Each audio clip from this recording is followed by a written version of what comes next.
Hey!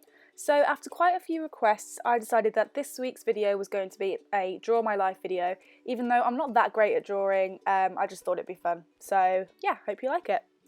So I was born at 1:45 on the 6th of February 1993, and I was born in a big-ish kind of city called Coventry, which is smack bang in the middle of England, quite near Birmingham. And my official name is actually Alice Rose Day. That is the name that I was christened with. But my mum went through a few hormonal difficulties after she had me and decided that she liked my middle name better than my first name. So I was known as Rosie from a very, very young age. Nobody ever calls me Alice. Although I do really like the name Alice, and having two names is not easy. I'm sure you will sympathise if you're going through the same thing. So my surprise arrival made my family of 5 a family of 6, and I was born to a mum, a dad and my 3 older sisters. My dad's name is Trev, my mum's name is Angela, and then there's Rachel, Lucy, Millie and me. I had a really happy childhood, and I remember doing a few weird things. My mum and dad were pretty liberal, they just let us pretty much do whatever we wanted. I remember sitting on the middle of my trampoline in the pouring rain with one of my dad's huge umbrellas. I just think I really like the feeling of being kind of like in a den when it was raining really hard outside. I still like feeling like that now. I love being inside on a rainy day, so I guess that's where it all stemmed from. Me and my sisters were always looking for new ways to keep ourselves entertained and to think of new ideas, and we used to always do like garden sales and bake sales and things like that. And I remember once we were doing like a car boot sale, but it was outside the front of our house and a necklace flew into the road, and I went out to get it and obviously didn't look because a car came and hit me and I went flying up in the air, and it was pretty bad. I had to go to hospital and I had an x-ray, and I was really scared because I had to lie on this really cold bench thing in just my pants, and I hated it and I cried, but thankfully everything was okay. But yeah, that was a pretty traumatizing time for me. I have pretty mixed emotions about school. In general, I don't think I really liked it. I just remember having really mean teachers. One time I remember I was colouring in a picture of a deer in yellow, and the girl next to me told off me for colouring it in yellow and not brown, and the teacher came, ripped up my work and shouted at me. So obviously I went home and sat downstairs and cried to my mum, who was really angry that the teacher did that, and so she went into school and had a massive go at the teacher saying, "You can't do that, that doesn't encourage creativity," and then the teacher had to apologise to me, and so she should have.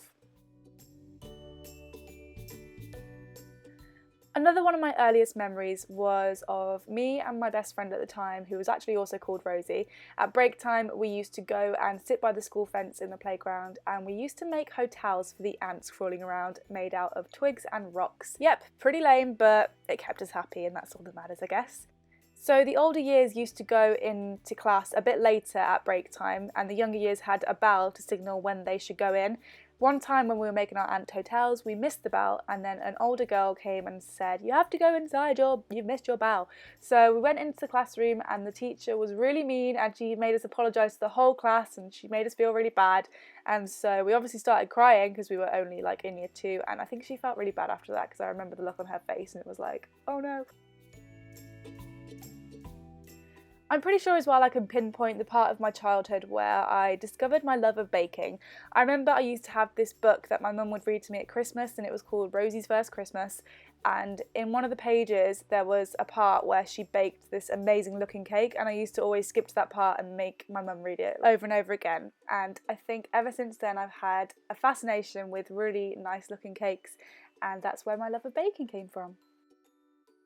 My sister Lucy used to have this major obsession with all animals, especially dogs, and she would used to beg for a dog every Christmas, every birthday, and just all the time in general. She would always just beg for a dog.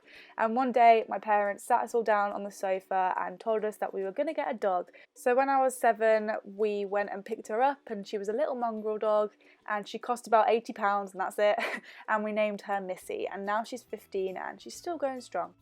Once I got to secondary school, I kind of had the same thoughts as I did for primary school. I didn't really like it that much. It wasn't that I had a hard time or that I got bullied or that I was struggling or anything, and I had my 3 older sisters who would look out for me all the time and stuff, but I just really didn't like being told what to do. I hated the fact that if I was late by 10 minutes I would get a detention, or if I didn't do my homework I would get shouted at.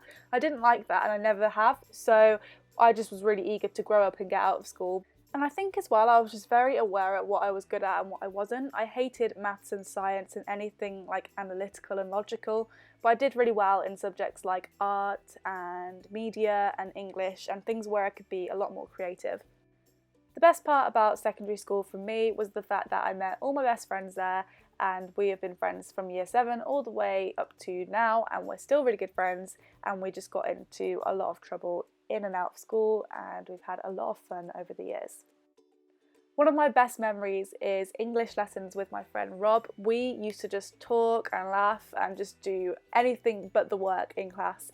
And our teacher was rubbish. She would just sit there and let the whole class just talk. But we still managed to get really good grades at the end of the year, so it was a pretty good time. All the way through my school life, from the ages of 3 up until the age of 16, I was a dancer, and I used to do ballet, tap, modern and acro, and it was really fun, but I feel like I was kind of in the background and my dance teachers definitely had their favourites. So when I was 16, I quit to get a part-time job, and I absolutely hated this job with a passion. It was a good experience, but I kind of wish I hadn't done it, and I wish I'd carried on dancing because I enjoyed that a lot more. But luckily this job I quit just before I went to uni, and I went from Coventry all the way down to Brighton to do a Bachelor of Arts degree at the University of Sussex. My course was called Media Practice, and at the time it was really stressful, but looking back I did actually really enjoy it. I learned a bunch of media skills that really helped me out. I got a lot of experience from them. I learned how to do photography, make films, make an animation, radio, sound design. So I did get loads of media experience, and the best part about it was that there was no exams. I met some pretty incredible people at university as well, and I am still best friends with my 3 roommates, Rosie, Liz and Laura, and they are 3 of the best friends I could ever ask for, and they are such incredible people, and I'm so glad that I met them.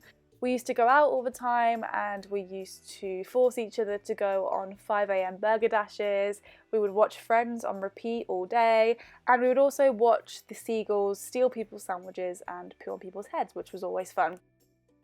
During each of my 3 years at university, I had 3 different part-time jobs. I worked as a waitress at a cookie shop and for a department store cafe, and I did quite like those jobs. They were just something to make the time go by, but I did again learn a lot of experience from that. In my second year, I was once walking through Brighton Station after I just finished work, and I got a phone call from my sister, and she was like, "Guess what? I'm pregnant!" And I was so happy, I couldn't believe it, and now she's got the cutest little daughter called Daisy, who is the best niece ever, and she is now nearly 2. I graduated from university with a 2-1, which I was so happy with, but I was really upset to be leaving Brighton. I had to go back home because I couldn't continue living there as the prices were just way too high for me to live as a new graduate. So I had to move all the way back home, and this was actually a pretty tough time for me. Once I got home, I had no money, I had no job, my friends weren't really around, I never went out anywhere, and I was just pretty depressed, to be honest. I used to just cry all the time, and I just really missed Brighton. I missed my friends from uni. So to distract myself and as something to do, I decided to take YouTube a bit more seriously. I had already done a few videos on my channel, but as I had a lot more free time and I actually really missed doing the filming and editing I used to do in my course, I really wanted to go full force into YouTube, and I'm so glad that I did. So in November last year, which was 2014, I had one of the best months I had ever had.